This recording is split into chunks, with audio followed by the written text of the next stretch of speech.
Alexandre III da Macedônia. A lenda lhe deu o nome de Alexandre o Grande. Mas ele também era conhecido como Alexandre o Destruidor.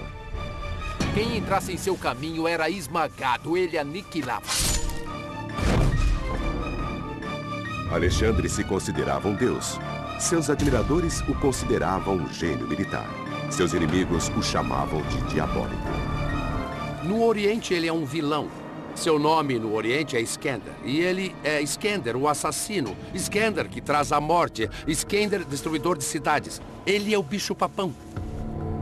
Investigadores vão colocar a vida de Alexandre sob o microscópio e farão testes científicos. Eles vão mostrar como ele usou as armas de destruição em massa de sua época para vencer seus inimigos. Um psiquiatra vai analisar a personalidade de Alexandre para desvendar o que o impulsionou nessa busca pela dominação do mundo e o que o levou ao massacre de milhares. Tudo para revelar como ele se compara a outros ícones do mau comportamento. Ícones do mau comportamento. Alexandre o Grande. Aos 16 anos, Alexandre venceu sua primeira batalha. Aos 20, ele era rei da Macedônia. Aos 30, ele conquistou todo o mundo conhecido. Alexandre o Grande era claramente um tirano apressado que agia fora das regras normais de moralidade. Mas o que o motivou a fazer isso não é nada claro. Bem, eu vou ver se Alexandre era um gênio militar, se era patologicamente obcecado por si mesmo ou se era apenas um psicopata. O psiquiatra David Maloff vai examinar aspectos-chave da personalidade de Alexandre e posicioná-lo em um gráfico do mau comportamento para revelar onde ele se encaixa entre outros tiranos da história de Calígula, Gengis Khan e Napoleão.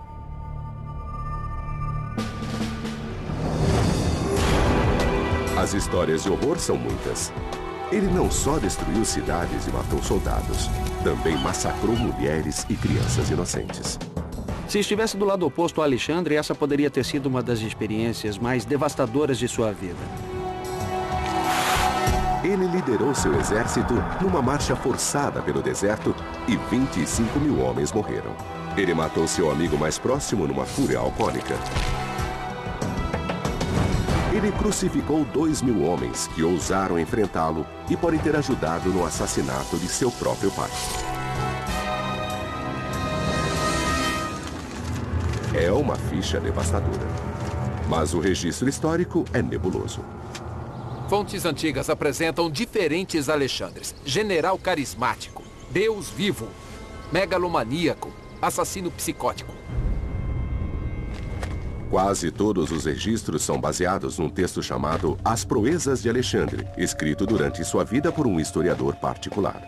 Esse registro agora está perdido, mas esteve disponível para historiadores antigos que o usaram como fonte. E cada um tem seu próprio ponto de vista sobre a personalidade de Alexandre. Plutarco apresenta Alexandre como um líder carismático que leva a civilidade aos bárbaros. Cúrcio apresenta um retrato mais sinistro de um conquistador jovem e idealista que se tornou um ditador delirante. Mas é difícil entender quem Alexandre foi, porque eles escreveram 400 anos depois dos fatos. A caçada pelo verdadeiro Alexandre começa em sua infância. Grécia, Atenas, Pela. Ele nasceu em 356 a.C. na cidade de Pela, numa parte da Macedônia onde hoje ficam Grécia, Macedônia e Bulgária. Seu pai, o rei Filipe II da Macedônia, era um grande guerreiro, mas tinha um grave problema com o álcool. Ele estava constantemente longe em campanhas militares, deixando para trás suas 7 esposas e muitos filhos. Havia inclusive um rumor de que Alexandre seria ilegítimo. Mas Alexandre seguiu a carreira do pai como guerreiro formidável. Sob o comando de seu pai, o primeiro sucesso militar de Alexandre ocorreu aos 16 anos. Sua mãe, Olímpia, era exaltada, impulsiva e decidida a fazer o que fosse preciso para assegurar que o próximo rei da Macedônia fosse seu filho Alexandre. Ele era um filhinho da mamãe. Até o dia de sua morte, Alexandre escreveu várias cartas à sua mãe. E é verdade que ele era bem parecido com o pai. Eles foram reis, foram líderes militares, mas ele era mais próximo da mãe. Para o psiquiatra David Maloff, não é nenhum mistério. A raiz do mau comportamento de Alexandre está em seus pais. Alexandre se espelhou no pai como um grande herói militar, apesar do pai ser completamente ausente. No entanto, a mãe estava em cena, dizendo que ele era especial, que ele devia realizar coisas grandiosas. Dramas da vida real agitam a família real quando, dentro do teatro de Virgínia, o rei Felipe é assassinado por um de seus seguranças, Pausanias.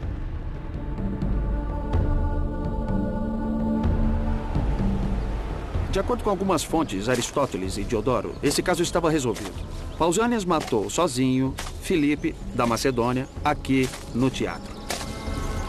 A pessoa que tinha mais a ganhar com o assassinato era Alexandre, aos 20 anos. O próprio Alexandre nunca se deu bem com o pai. Eles tiveram uma relação turbulenta de pai e filho. Não só por causa de preocupações com sua legitimidade, nem por causa do jogo de poder entre esses dois indivíduos. Então temos que nos perguntar se Alexandre teve algum papel no assassinato do próprio pai. A história conta que Olímpia estava preocupada porque um meio-irmão de Alexandre e um primo estavam sendo criados para o trono ao invés dele. Olímpia e Alexandre tinham um bom motivo para querer o mal de Filipe. E logo depois disso, Filipe foi assassinado. A única pessoa que sabia a verdade sobre quem estava por trás do assassinato de Filipe era o próprio assassino Pausanias. Mas ele foi morto pelos capangas de Alexandre antes que pudesse falar. O comportamento subsequente de Alexandre e de sua mãe foi suspeito. Ao invés de chorar a viuvez, ela homenageou o assassino do marido, colocando uma coroa no corpo de Pausanias. Alexandre fez o oposto. Apesar de odiar o pai, ele fez o papel de jovem luto colocando ouro na tumba do pai. Mais ouro que qualquer outro rei macedônio antes dele. Parece que mãe e filho jogavam em todas as posições. A opulência de sua tumba, sua suntuosidade, fazem pensar. Será que Alexandre teve maior participação no assassinato de seu pai? Alexandre poderia estar acobertando sua própria culpa. E a suspeita de que pudesse ter envolvimento na morte de seu pai. Mas Alexandre não estava convencido de que estava na linha do trono. Logo a morte estava no ar de novo. Seu meio-irmão morreu. E Olímpia, mãe de Alexandre, cuidou da última mulher de Filipe e de seu filho homem. Alexandre teve o trono da Macedônia inteiro para si. Quase imediatamente, o rei novato de 20 anos foi posto em teste. A cidade de Tebas se rebelou contra Alexandre e o jugo da Macedônia. Eles consideravam a Macedônia uma nação inferior de bárbaros do norte. Alexandre marchou para a cidade, que era protegida por muros de até 2,5 metros de largura. Ninguém nunca havia penetrado naquelas defesas. Os cercos gregos no século IV a.C. essencialmente consistiam de exércitos jogando pedras uns nos outros usando plataformas de lançamento cada vez mais sofisticadas. Pronto. Tebas tinha catapultas que atiravam bolas de pedras, mas Alexandre aprimorou usando uma invenção relativamente nova, a balista. Um aparelho de cerco exclusivo reproduzido aqui por especialistas em armas antigas. Existiam armas na configuração ou no formato de uma balista, só que ao invés de uma mola flexível, nela há 2 braços rígidos que não se dobram. E eles são suspensos num feixe de cordas que é pré-tensionado e depois torcido. E isso armazena muita energia. Eles formam a tensão e o ângulo para disparar um projétil na van a 91 metros de distância, a distância mínima que deixaria o exército de Alexandre fora do alcance das catapultas de Tebas.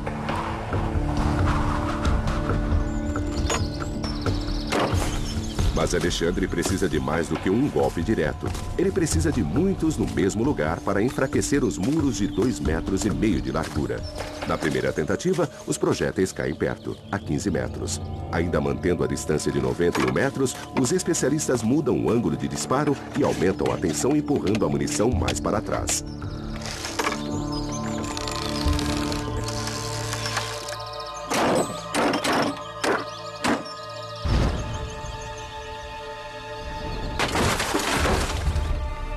Opa! Um golpe direto. Isso prova que os homens de Alexandre podiam operar a balista fora da linha de tiro das catapultas do inimigo.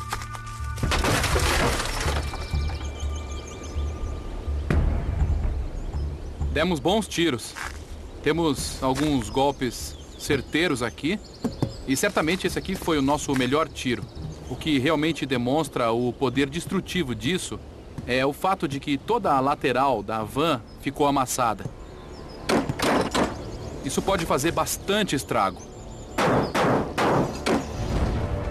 A arma de Alexandre possibilitou que ele alcançasse além dos muros de Tebas, terminando para sempre com a proteção que as cidades tinham por trás de largos muros.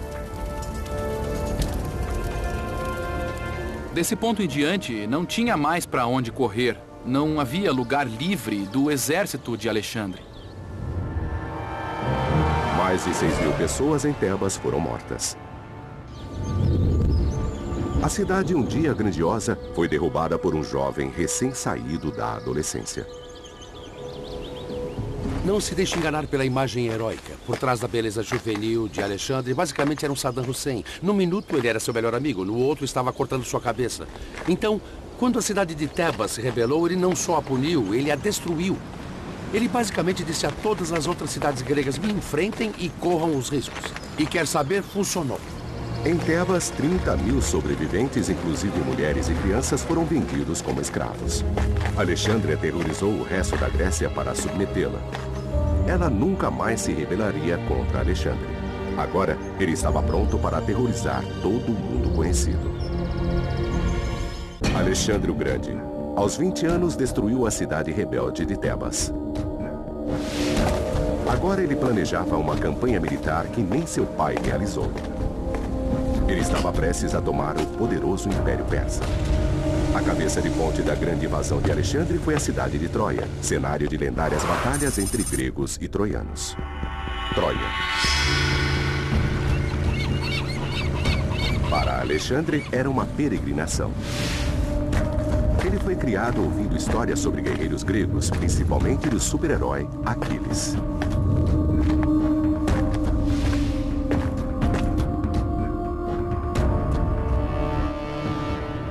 Alexandre queria ser um outro Aquiles. Esse era o seu modelo. A mãe de Aquiles disse que ele teria uma escolha na vida. Ele poderia morrer velho e ser esquecido, ou morrer jovem e ser lembrado para sempre. Alexandre, então, fez a sua escolha quando chegou aqui em Troia. Alexandre tinha bons motivos para se sentir próximo de Aquiles e acreditar que ele também tinha um grande dom. Era tudo coisa de sua mãe. A mãe de Alexandre era muito ambiciosa. Fazia com que ele se sentisse especial, dizendo que ele faria coisas grandiosas. Na verdade, ela talvez tenha dito que ele era descendente dos deuses. Isso foi reforçado por seus tutores, que deram a ele o título de Aquiles, o maior guerreiro grego de todos. Depois de prestar homenagens a seu herói, Alexandre seguiu para a Pérsia, inimiga de longa data dos antigos gregos. Aqui, nas margens do rio Grânico, ele enfrentou as forças do rei Dario III. Com Felipe fora do caminho, Alexandre herdou a conquista da Pérsia e justificou isso como uma punição pelos persas terem profanado os templos gregos durante a Guerra da Pérsia. Era uma cruzada, uma guerra de vingança contra um antigo ato terrorista acontecido mais de um século antes. Claro que era só uma desculpa. Alexandre invadiu a Turquia e encontrou um exército persa enviado para cá para detê-lo nas margens do rio Grânico.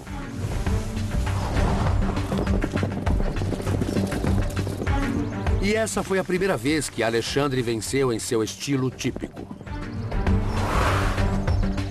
3.000 foram cercados e derrotados. Foi um massacre sangrento. Outros 2.000 se renderam, mas foram vendidos como escravos por Alexandre, como um aviso para que não o enfrentassem. Uma vitória impressionante. De acordo com fontes, Alexandre perdeu menos de 200 homens e fortaleceu a crença de que seria o novo Aquiles. Os persas estavam na defensiva e a Turquia agora pertencia a Alexandre. Depois de assegurar a Turquia, ele não seguiu a estratégia óbvia. Ele não correu para o leste para assegurar os portos do leste do Mediterrâneo antes que os persas pudessem reforçá-los. Ele seguiu para o norte, para um lugar chamado Górdio, o que pode parecer bastante bizarro, caso você não conheça a lenda do nó Górdio. A história contava que no palácio dos antigos reis da Frígia havia um nó, que amarrava um carro de boi a uma estaca no chão. E esse nó era impenetrável. Durante séculos ninguém pôde desfazê-lo. E diziam que quem o desfizesse seria senhor de toda a Ásia. Alexandre não pôde resistir à tentação de se arriscar nisso, no teste maior. Ele foi a Górdio, ficou diante do nó. Mas ao invés de tentar desfazê-lo, como todo mundo havia feito, ele simplesmente pegou sua espada e o cortou. Foi uma solução bem no estilo de Alexandre. Ir diretamente ao ponto, de preferência com uma arma na mão. Ele deixou Górdio com a profecia de que seria o senhor de toda a Ásia. Alexandre conquistava países no mundo antigo como um turista escolhe destinos em um mapa. Ele criou sua própria lenda no caminho. Jogou por suas próprias regras. Desfazer nós? Isso era pra gente pequena. É como mentir para entrar em Harvard. Só que depois você diz a todo mundo que aquilo era legítimo e foi uma maneira nova de entrar. Alexandre precisava de evidências continuadas de que ele era especial e quase divino. Alexandre foi bem-sucedido na divulgação de sua lenda. A imagem dele de herói bonito, constituído como um deus, sobrevive até hoje. Sua verdadeira aparência física talvez não fosse a de um deus. Uma teoria diz que ele sofria de uma deformidade da coluna chamada de escoliose, porque muitas de suas estátuas são viradas de lado. Fontes antigas também escreveram que ele era 10 centímetros mais baixo que a média dos homens, tendo, portanto, 1,70 m de altura. Mas o que Alexandre possuía, mais que altura ou aparência, era uma enorme autoconfiança. A adoração de sua mãe ajudou, assim como seu autoproclamado destino divino. Juntos, esses atributos o levaram ao fim do mundo para depois voltar. 332 a.C. Alexandre o Grande venceu os persas no que é hoje a Turquia. Agora ele buscava sua próxima conquista. Ele almejava a cidade fortificada de Tiro, numa ilha a 800 metros da atual costa do Líbano. Tiro. Atacar a ilha de Tiro era quase suicídio. Essa era uma cidade que não podia ser vencida. Você tinha que se aproximar de barcos e atacar aqueles muros imensos. Era impossível. Mas assim como mostrou com o nó Górdio, impossível não era uma palavra aceita por Alexandre. Alexandre mudava as regras. Ele criou uma estrada do continente para a ilha para que ela não ficasse mais isolada. Agora ela fazia parte da costa. A estrada permitiu que Alexandre disparasse suas temidas balistas. Elas atacavam a cidade e o resultado era terrível.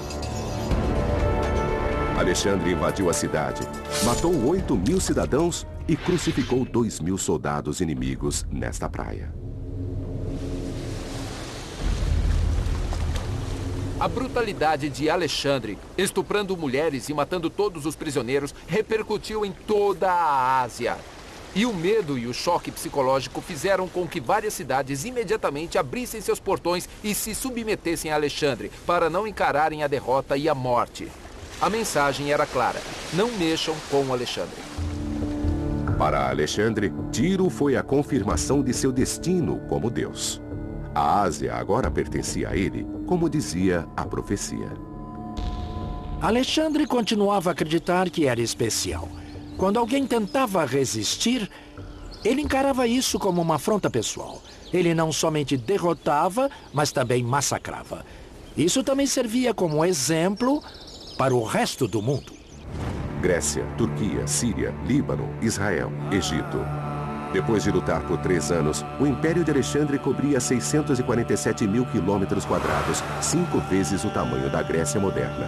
Ele tinha apenas 23 anos. O próximo na sua lista era o Egito. Tomados pela Pérsia, os egípcios receberam Alexandre como um libertador. Livres do controle persa, eles o coroaram faraó. Para Alexandre, o Egito tinha uma atração especial. Ele lidera um seleto grupo de homens numa misteriosa expedição até um oásis distante no deserto.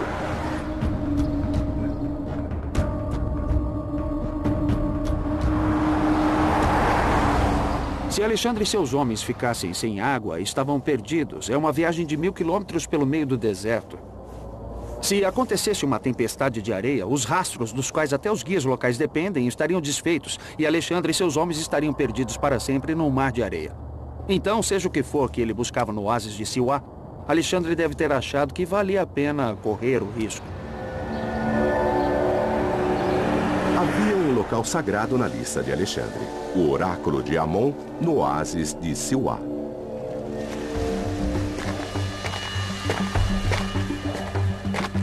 Como para qualquer viajante do deserto, deve ter sido um momento mágico e revigorante para Alexandre ver as intermináveis areias amareladas do deserto substituídas pela água azul e o verde das palmeiras no oásis.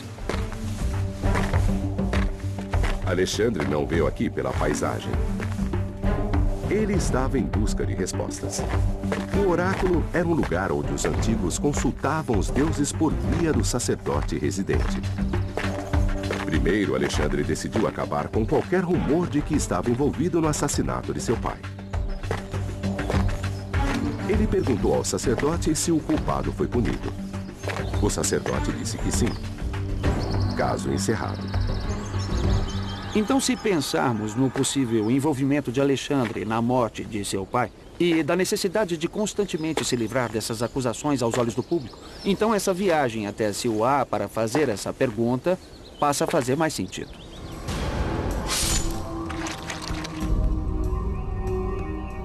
Alexandre tinha outra pergunta para os deuses.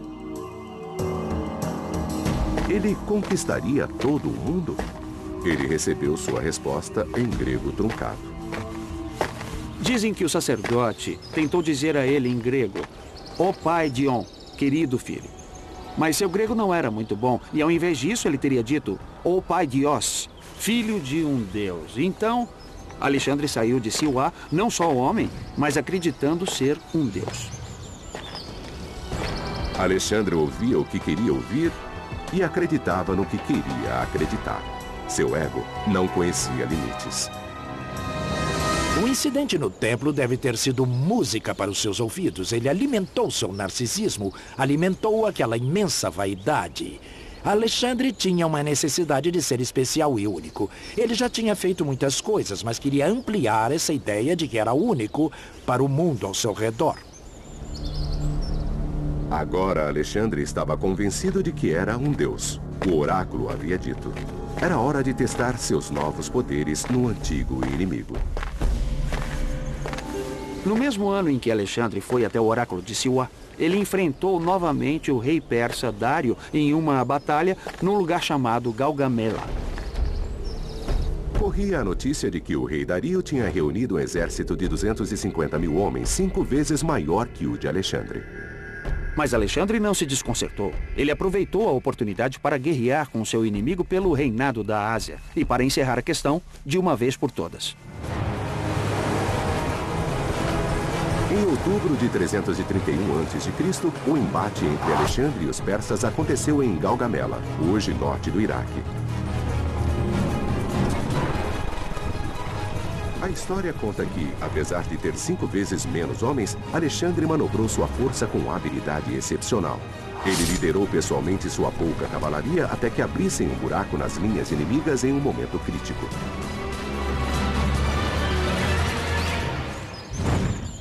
Com sua mente aguçada para a tática militar, Alexandre teve sucesso combinando sua cavalaria com infantaria munida de uma arma simples. Sua infantaria macedônia estava armada com a sarissa, uma lança afiada de 5,5 metros de comprimento. Seus homens encararam o inimigo usando uma formação de falange. Uma equipe vai testar o sucesso da sarissa na formação de falange. Nesse agrupamento, as longas lanças levadas por todos os homens, até mesmo os que ficam 4 fileiras atrás, são armas eficazes.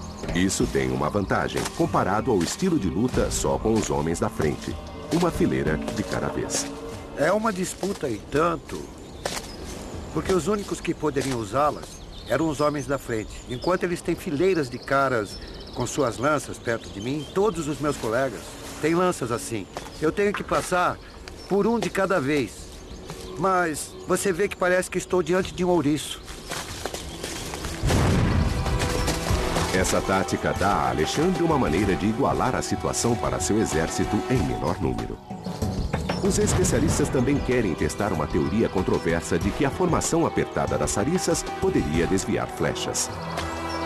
Fardos de feno representando os soldados macedônios são colocados atrás da proteção de uma floresta de sariças. Mas isso funciona? Parece mesmo que as flechas são desviadas.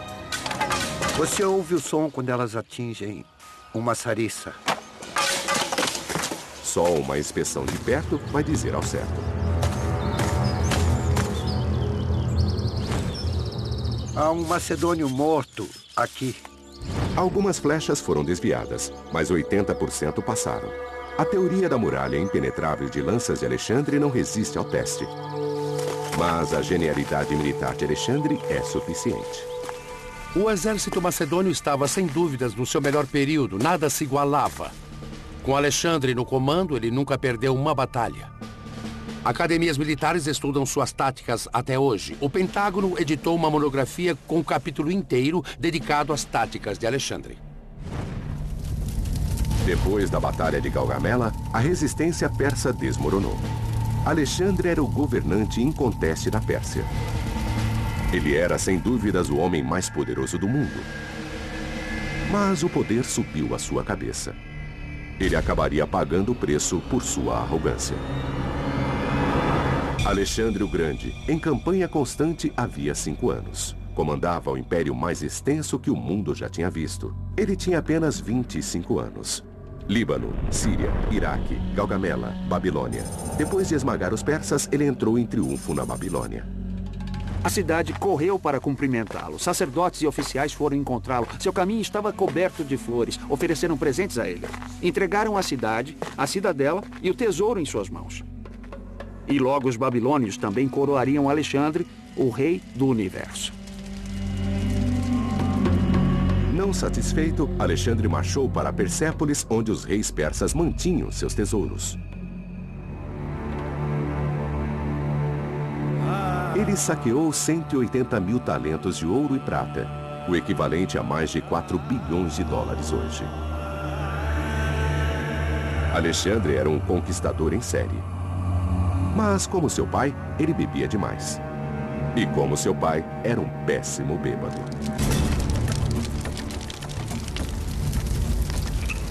Durante uma das bebedeiras noturnas de Alexandre em Persépolis, um dos gregos gritou: "Vamos incendiar o palácio de Dario." Alexandre, em seu estado de euforia etílica, concordou. E, naquela noite, os soldados gregos incendiaram o palácio de Persépolis. O próprio Alexandre atirou a primeira tocha e depois assistiu enquanto uma das construções mais bonitas do mundo antigo virava fumaça. Alexandre tinha que dar a seus homens algo para celebrar a vitória. E depois disso tudo, houve uma campanha de vingança contra os persas. Mas à luz do dia, quando as cinzas baixaram em Persépolis, talvez Alexandre tenha começado a se arrepender de sua decisão eufórica.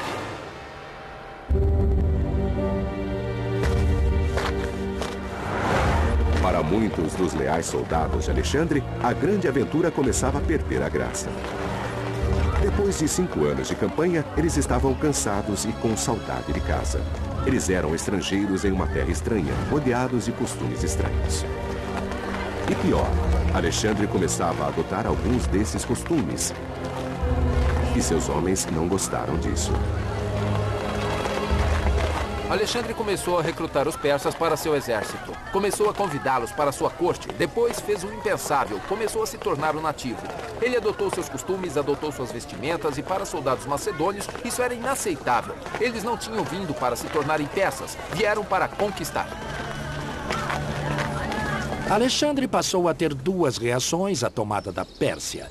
Primeiro, eles validavam o ponto de vista de que ele era um dos maiores líderes do mundo. Por outro lado, as reclamações dos seus homens começaram a irritá-lo. Eles eram um insulto ao seu narcisismo. Alexandre ainda gostava de seguir o modelo do lendário guerreiro Aquiles. E como Aquiles, ele tinha um parceiro de longa data. Heféstion, parte do círculo íntimo que alimentava sua vaidade. Alexandre alimentava o culto da personalidade como ninguém o fez antes. Como temos hoje ditadores promovendo um culto a si mesmos, Lenin, Stalin, Saddam Hussein, Alexandre promovia sua imagem em estátuas e moedas. Ele se tornou onipresente. Construiu essa ideia de que era maior que os humanos.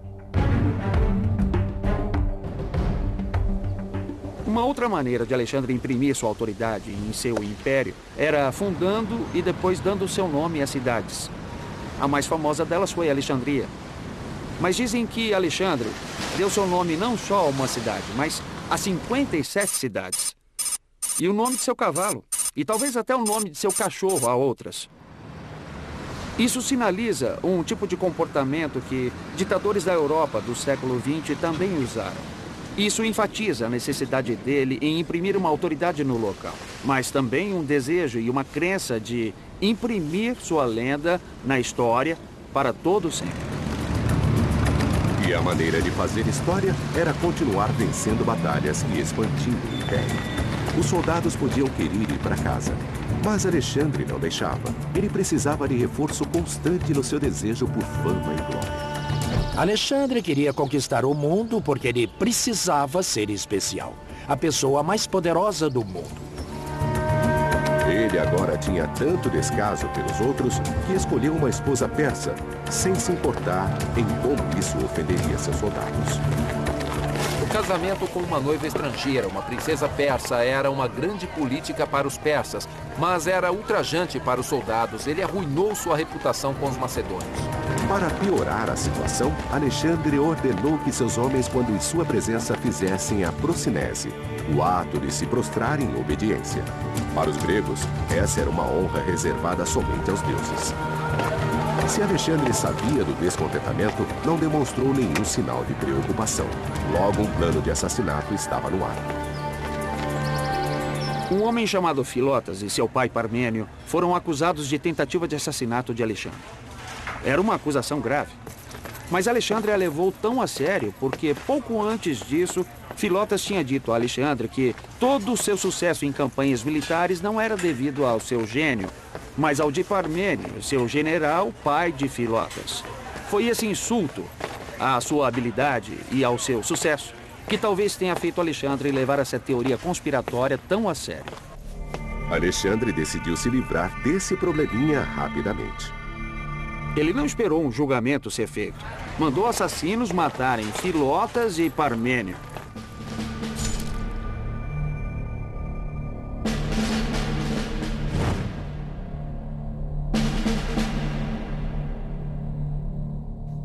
Parmênio foi leal tenente de Alexandre por muitos anos. A capacidade de Alexandre de matá-lo tão friamente mostra claramente todo o seu comportamento psicopata. Mas era só o início. Outros assassinos estavam à espreita. Apenas 2 anos depois, a mesma coisa aconteceu. Um amigo de Alexandre se excedeu e logo foi acusado de tentativa de assassinato. E ao invés de matar, foi morto. Alexandre ficava cada vez mais paranoico. O grande começava a perder a noção.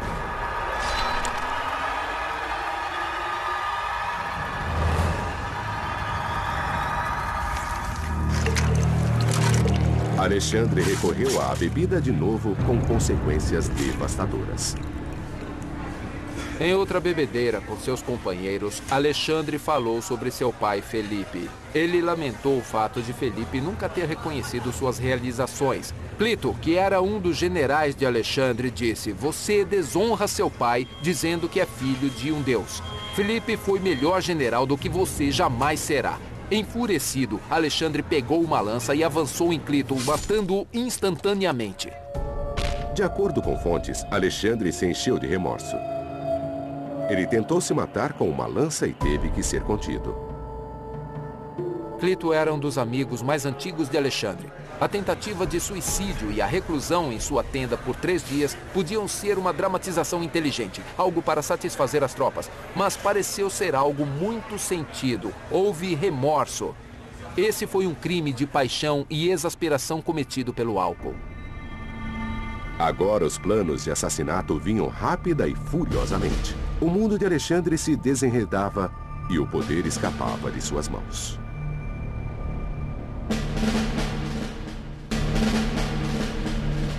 As coisas ficavam mais difíceis para Alexandre. As tensões continuavam a aumentar entre seus soldados e seu progresso incansável para o Oriente desacelerava. Quando Alexandre chegou à fronteira da Índia, seu império tinha 14.400 quilômetros de extensão. Ele recorreu a massacres de todas as guarnições das cidades, descumprindo promessas de que sobreviveriam caso se rendessem.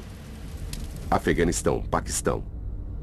Alexandre queria continuar seguindo para o Oriente, mas depois de uma batalha épica no rio Hidaspes, seus soldados finalmente se rebelaram.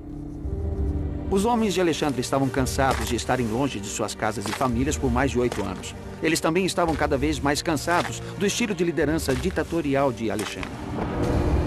Parecido com o rei da Pérsia, que ele havia substituído. E eles tinham vindo para a Ásia para vingar os males que o rei da Pérsia tinha feito à Macedônia. Eles vingaram. Então, o que ainda faziam aqui, além de aumentar o império de Alexandre sem receber nada em troca? Ficou bem óbvio para os homens de Alexandre que ele nunca ia parar. Ele ia continuar até que não houvesse mais mundo a ser conquistado. E isso nunca foi parte do combinado. Claro que foi um problema enorme para Alexandre, porque ele não se curvava diante de seus homens, mas ao mesmo tempo não podia continuar sem o apoio desses homens e sabia disso. Os comandantes de Alexandre finalmente pensaram um plano para acabar com as campanhas contínuas. Eles fingiram receber um comunicado divino ordenando que parassem de lutar e voltassem para casa. Esse é um jogo psicológico fascinante. O exército estava cansado e queria ir para casa. Alexandre queria pressionar e conquistar o mundo. Precisavam de um mecanismo que preservasse o exército e não ferisse o narcisismo de Alexandre. O comunicado divino era a solução perfeita. Alexandre concordou em voltar, mas não facilitou em nada. Ao invés de seguir uma rota pela costa, ele insistiu em seguir a oeste através do deserto de Gredósia, que hoje fica ao sul do Irã. É um dos lugares mais proibidos da Terra, com calor abrasador e areia profunda. Não havia água suficiente e logo nem comida. Os homens comeram seus próprios cavalos e continuaram a pé. Por que Alexandre escolheu cruzar esse deserto inóspito? Principalmente quando poderia simplesmente colocar seus homens em navios na maior parte da viagem. Alguns dizem que foi porque ele queria punir seus homens por terem se recusado a segui-lo mais adentro do Oriente. Seus homens pagaram com suas vidas por sua falta de lealdade. 25.000 homens, mais de 3/4 da força de Alexandre, morreram no deserto. Quando voltou para a Pérsia, Alexandre era um governante bem mais ríspido. Ele acusou governadores de crimes em sua ausência e mandou executá-los. Soldados amotinados foram cercados e mortos. E quando seu amigo mais próximo, Hefestion, morreu de uma febre em 324 a.C., Alexandre atirou em todas as direções, culpando inocentes pela morte de seu amigo. O médico que não conseguiu salvar a vida de Hefestion foi executado sob ordens de Alexandre. Jovens locais foram mortos em cima do corpo. E Hefestion passou a ser adorado como um herói. Tudo isso forma uma ideia de Alexandre como um homem que foi além do esperado como regra na sociedade grega, tanto em termos de suas relações como homem, como também em termos do que se esperava dele como rei. Alexandre nunca se recuperou da morte de seu amigo. Na Babilônia, ele abriu uma garrafa de vinho uma última vez. Depois de uma noite de farra alcoólica, Alexandre reclamou de fortes dores de barriga. Ele foi tomado por uma febre que durou 12 dias. Faziam apenas 8 meses que o amigo mais próximo de Alexandre havia morrido com sintomas quase idênticos. De acordo com o historiador Arriano, Alexandre perdeu aos poucos a força das pernas e ficou confinado à cama. Depois perdeu o movimento dos braços e a fala. Sintomas que apontam para o que os médicos chamam de paralisia ascendente. Há poucos dias de seu 33º aniversário, em 323 a.C., o maior conquistador que o mundo já conheceu, morreu.